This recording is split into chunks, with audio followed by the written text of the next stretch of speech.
Morning, everybody.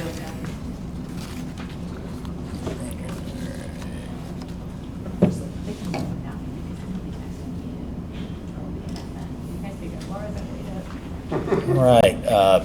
Morning, everybody. Been a little bit in this setting. It's usually been out standing on snow somewhere. So nice to see everybody back here. A few things. We've got a kind of roundup of some of the city council agenda items that you'll see. We'll discuss those in a second, but a couple other updates. You guys are aware or have reported, obviously citations are going out now for red light cameras after the grace period. The roundup from that, from January 1st to January 27th, so not the entire month. And actually about Tuesday, Wednesday, Thursday, and Friday of our snow week, because you couldn't see the lines, obviously. So if you take those out, so about 23 days sample size, we had 1,477 red light violations. 38 of those were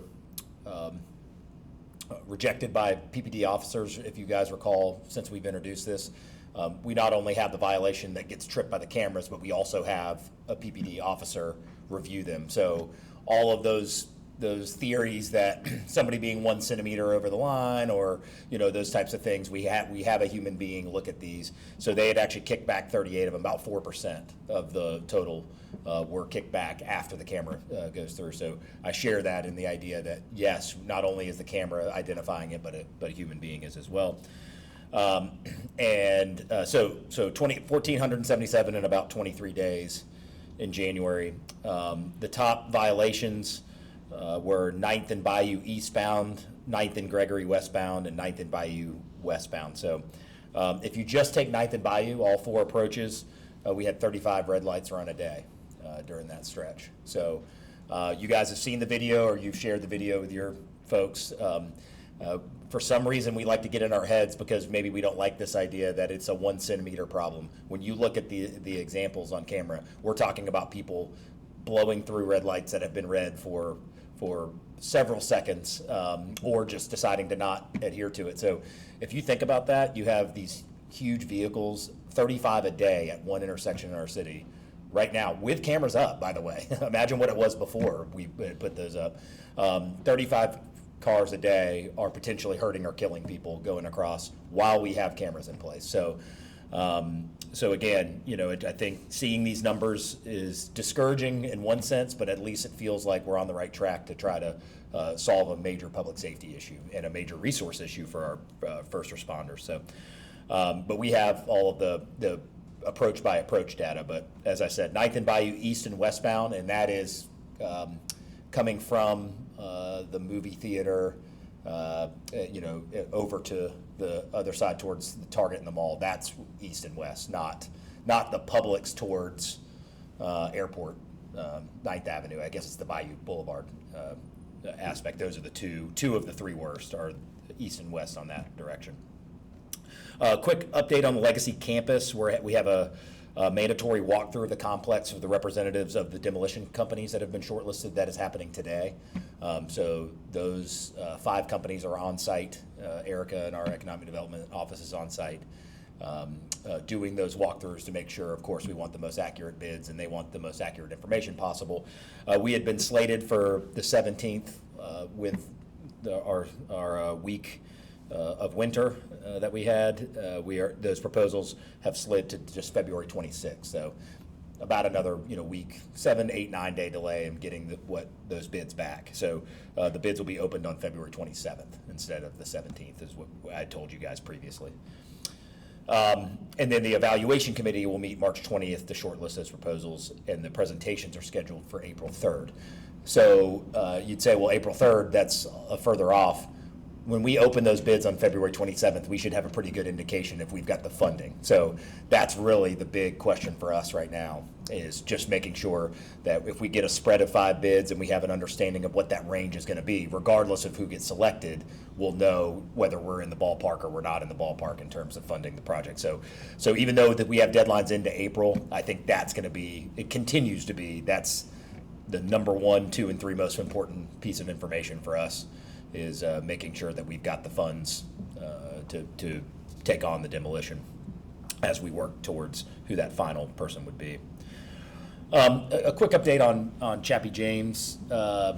The where it stands right now, we continue to have some ambiguity going around between the foundation, the county, the TDC. Just where the city stands on this, we have an executed agreement with the foundation for them to have the memorial at the location that you're aware of.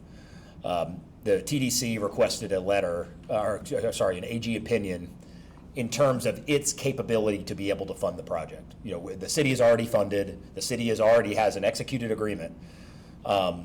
So that the AG opinion came back with some modifications. We have looked at that.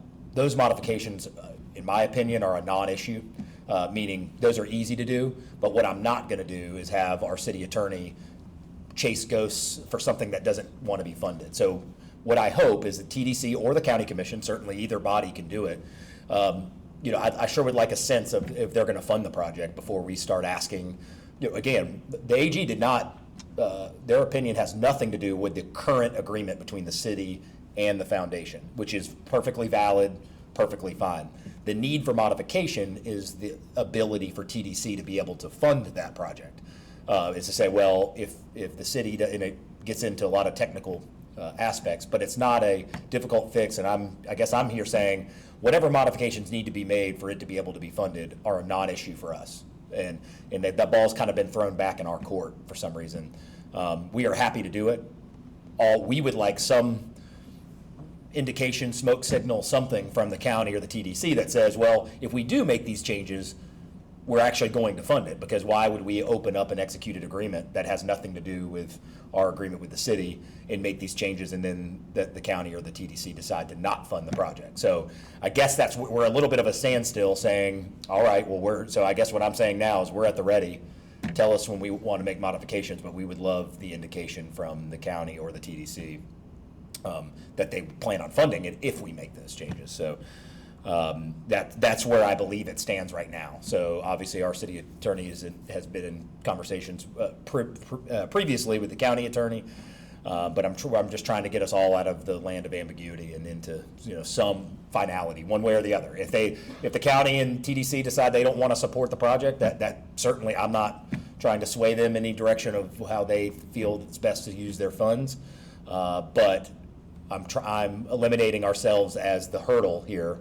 That we are ready to go, and we will make whatever modifications are needed to that agreement if we assume that the project will be funded. City Council roundup.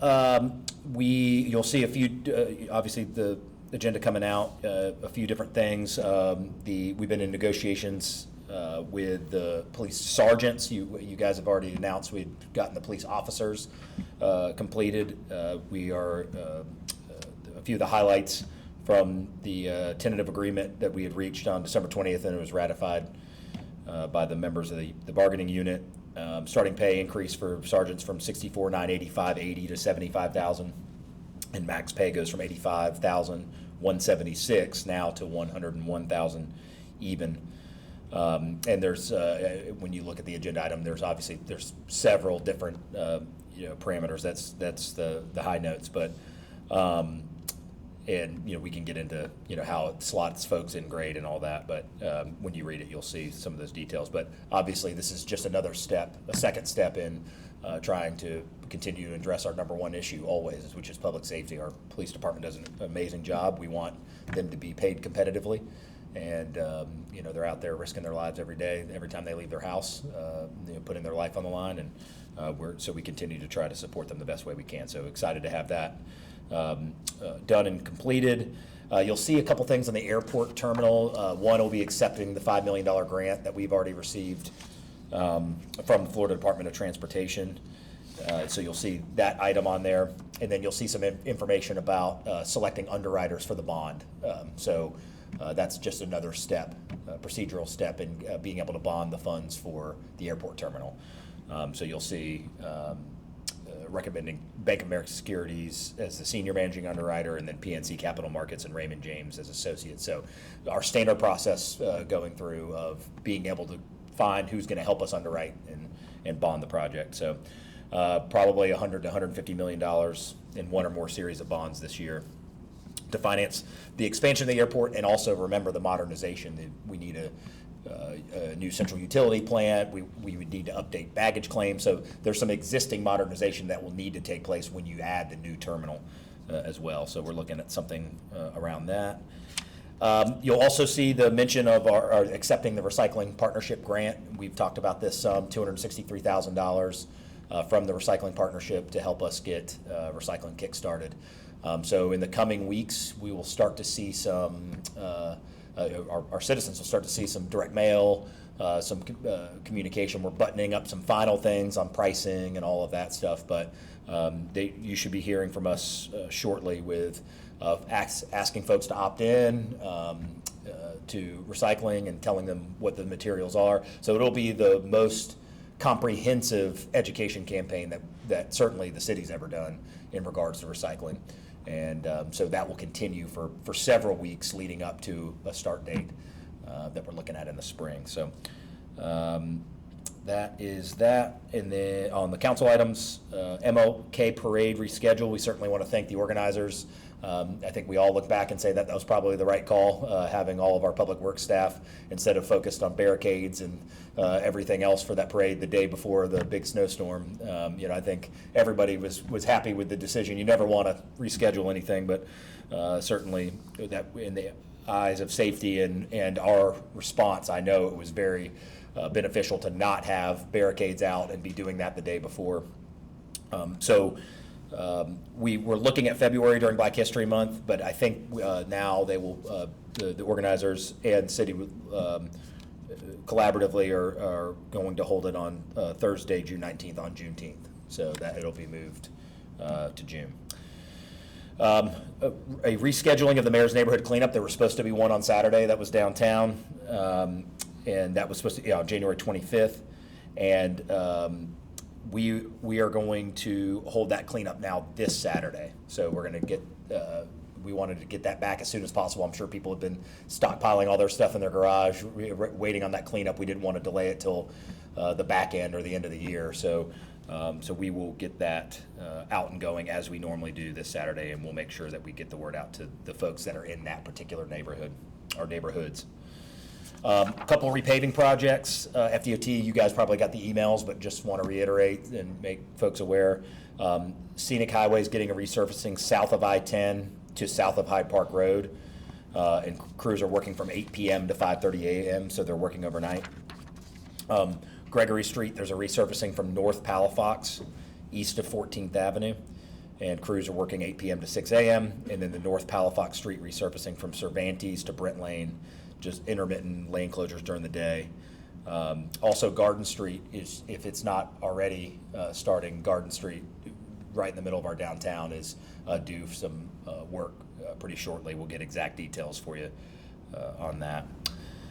And let's see, I think that is pretty much it. Last thing, Miraflores Park, February 12th on Wednesday, they will have a meeting, and now that we have information and trying to figure out how to commemorate, and certainly appreciate Adrian and all of our staff and all of our city residents that have helped us with that. So we hadn't had a meeting in a while as we've gotten kind of the big information of what's happening there at the park, and so just to let you guys know, they'll have that meeting Wednesday, a week from tomorrow.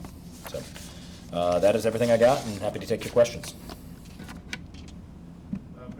On the red lights, do you, and I may have missed it, you said, but do you have a number for since the February 1st when tickets have actually started being issued? No, there's a little bit of delay in terms of, how quick, when you add the human review and all of that stuff.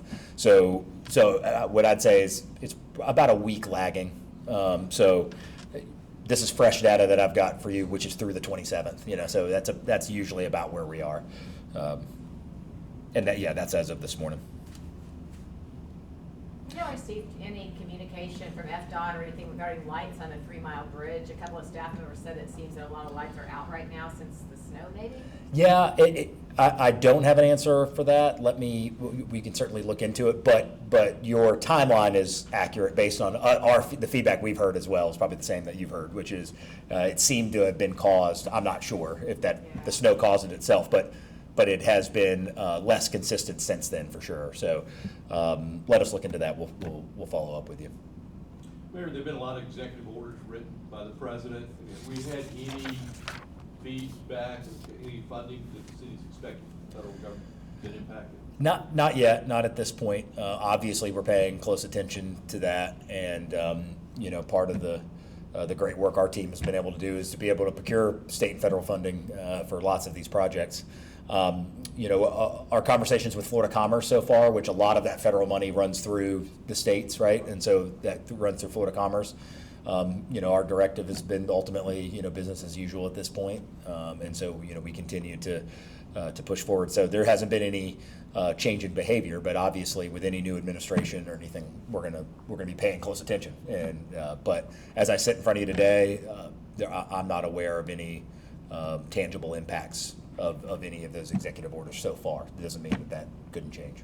What's the plan for the port now that you don't have a director? Yeah, so we're going to do a search for a director, and that's really our primary focus right now. We'll post a position if it's not already posted, and then but we'll conduct a national search. And I think we've got we obviously have a unique asset in that. It's an important part of our economy, but it's also a very small port in the heart of a downtown, and there's those other aspects that come with it. So, we're going to be looking for someone that has not just port experience overall, but more of someone. You got to manage things, and you got a limited number of puzzle pieces to use, and so it may not be that someone who's worked at a big large cargo port is going to have as relevant of experience as someone that might have other unique challenges within the operation of their port. So we'll be looking at that. Obviously, Amy Miller's been at it a long time, and we'll be part of that. Tim knows a thing or two about a port. Shep is the Shep is Coggin is our number 2 before, and is out there operating. And then is it posted? Do we know? Is the port? Not yet. We're working with the national system. Yep. So we're going to bring a firm on and get somebody in there. On Baptist Hospital, our open bids, February 27th. Yep. Will that information become public at that time? I know there's some rules about procurement type things. I don't know. When we get closer to it, I'll let you know. Obviously, we're going to have an indication. I would imagine we're going to be making public if the number is somewhere in the realm or somewhere, regardless of who we pick. I can't imagine that the scenario is going to be that, we're going to know that answer and not at least convey to the public that whatever funds we procured are in the ballpark. But in terms of individual bids, my guess is they probably are protected until this process plays out, but I'll check on that. I know we've sent a donation agreement to Baptist. So remember, there's two tracks here. One is do we have the funding to get the demolition done, and the other track is the donation agreement itself. So as I mentioned to you guys before, one's not really waiting on the other. They kind of both need to fit, at the end. But we have a donation agreement that's already to Baptist that their legal team's reviewing and all of that. So there's no hold up on that side of things as well while we wait on this number. Clearly, if the number is catastrophically larger than we expect, then that's going to delay or deter the donation agreement. But we feel pretty good about it. We honestly we have no idea what the number is going to be, but whatever indicators we have so far, the level of interest, having 18 people bid on it, I think it's a pretty good indicator. So we feel pretty good, and we'll see what happens. And on recycling, Mm-hmm. Have prices been decided yet, or is that still? No, actually, I was just working on that yesterday, and with Amy Lavoie and working. Where the direction I know we're going to go is ultimately, and we just don't have the exact numbers yet because we're obviously running models on that. Interestingly enough, we were able to get some preliminary data from our resident satisfaction survey. So remember, Haas Center does it for us every year. So that it's not final yet, but that'll be coming to you guys here in the next week or two probably. But But I asked them to pull out the data because we asked that question to say, okay, if your bill's about $29 a month, here are your 4 options, which ones would you choose? So the 2 largest options, as expected, but it's nice to have the numbers, was we said, hey, you're paying $29 a month now. If you were to pay $30 a month, but you had 1 garbage can, 1 recycling can, about 59% of people picked that. And then the second option was, you don't care about recycling, you want to lower your bill, actually, and go to $24, but you just get 1 garbage can pickup a week. That's it, no recycling, but you save a little money. And that was about 28%, something like that. So the vast majority of our citizens, and the third and fourth options were, do you want 2 garbage cans? Do you want 2 garbage cans and a recycling? So it was kind of like add-ons. So how it'll probably be presented for clarity's sake for our residents is they're going to probably be given the option of saying, okay, here's the price for, it might be a couple more dollars a month than what you're already paying to have 1 garbage can and 1 recycling can, or you can save money. Your bill will actually go down if you want to just go to 1 garbage can and that's it.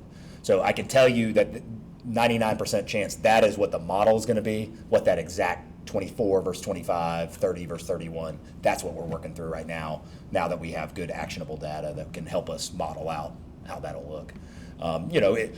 We expect that going that direction will be a knock on our revenue, but it also should be a more efficient operation, right? Because now instead of going to 21,000 households twice a week, you'd be going to 21,000 households once a week, and then you'd be going to pick up the recycling cans, say 10,000. So there should be some operational efficiencies that would help drive expenses down, even if revenue, so the expectation is that revenue will probably go down, but our efficiency to get our job done should be easier to do because we'd be going less times around. So that's what we're at the final stages of that, but we continue to have standing meetings with the recycling partnership. But we're obviously going to have all that worked out before postcards hit in the mail, because we want all of that buttoned up. So we're working through that as we speak, and should be pretty soon that we would have those exact numbers. Mayor, parking is still an issue downtown, or this is a discussion item. Yeah. Where are you on the final plan for parking and, the new look of Palafox Street? Yeah, so we are in the final stages of design, Baskerville Donovan, for Palafox. One of the additions that we made that wasn't really part of the earlier conversation is the installation of bollards, increased installation of bollards and heavier duty bollards, and finding that right mix of, strong enough to be a deterrent, but also mobile enough to be able to take them in and out. Yeah. You can stop a car at 50 miles an hour with a bollard that weighs 460 pounds, but I don't think that's real usable for gallery night, So that was kind of an 11th hour, understandably, an 11th hour kind of, we already have some bollards in, but we have, so between our law enforcement, PPD, and our public works team and our engineer, that's where it sits as we are in here this morning, is kind of coming up with those right locations and all of that to further secure it. So from a parking standpoint, as we had proposed before, it's actually a net +3 the last time I looked at total parking spaces, including losing the spaces on the first block and some on the second block of Palafox Street because of the additional spaces that will be added on Garden. And we got some interesting data coming out on the resident satisfaction survey too. We asked some of those parking questions, one, for example, I believe was, do you want to pay a premium to be right in front of where you want to park, or would you rather have free parking within 2 blocks? And 60, I think it was 2/3, the draft, it's not final, but it's about 2/3 say, well, we want free parking in 2 blocks. So that's great direction for us. We already have free parking in 2 blocks. We're going to do a better job of communicating it and make sure people understand where it is. If you go to the free parking around this building right now, in the last week or so, we've put up free parking signs. So now it's not just an empty space and you're not sure, it says free parking this way and this way. So that was a good indicator, is, let's make sure about the availability of free parking in and around Palafox. That will continue post-construction as well. But like everything else, also costs are, whatever you think it is, you add more money. But we'll figure out a way to get it done, and we might be going to the county as well to discuss the safety aspects, the safety enhancements of Palafox, because as we know, that's an economic driver for the city and the county as far as how sales tax works. And to have those additional security enhancements for our Mardi Gras, for Fiesta, for Gallery Night, I think is a community approach. So more to come on that. How about the Portland Blues? Where we are? Yeah, we continue to kind of be frustrated with the cost that comes in every time we want to. We put one in at, I don't remember, somewhere in the $70,000 range for the pad, and then now they keep coming in at $160 a piece just to put in. I think they themselves cost like $200. It's like a totaled vehicle in reverse or something. So we are trying to kind of figure our way through that. We've got, we want, those 3 locations are ready to go.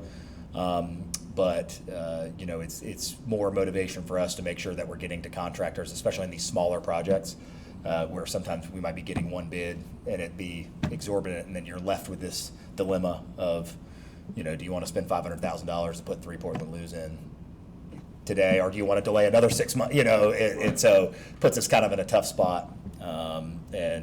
So we're kind of having internal conversations about that, see if there's some other way to handle it. But we've got at least 2 of them are ready to go. I mean, they're sitting in the thing ready to go. So we haven't decided if we're going to hold our nose or we're going to, and get these things paid for, put in, and or figure out some other way to get them done that we believe could be done more efficiently. So. Is that y'all send out the bid for like putting in all of it in together to try to lower the cost and still came back to? Yep. Yeah. Well, yeah. That was our indication. Was just in one bid, and just to me, just a crazy amount. So we're going to kind of look at our process too. Is there some other way, to bid it, some other way to get, it to handle it? So we're going to work with procurement, but yeah, that was the goal. Those 3 locations: MLK, skate park, and Museum Plaza. Now, so we'll see what happens. But I'm urgent, beyond urgent. We got them here. We don't want them just, we want to put them to use. So one of the fun parts of the job, deciding between expediency and and it's difficult to do when it's more expensive than you think it should be for the taxpayer. Anything else? All right, guys, thank you so much.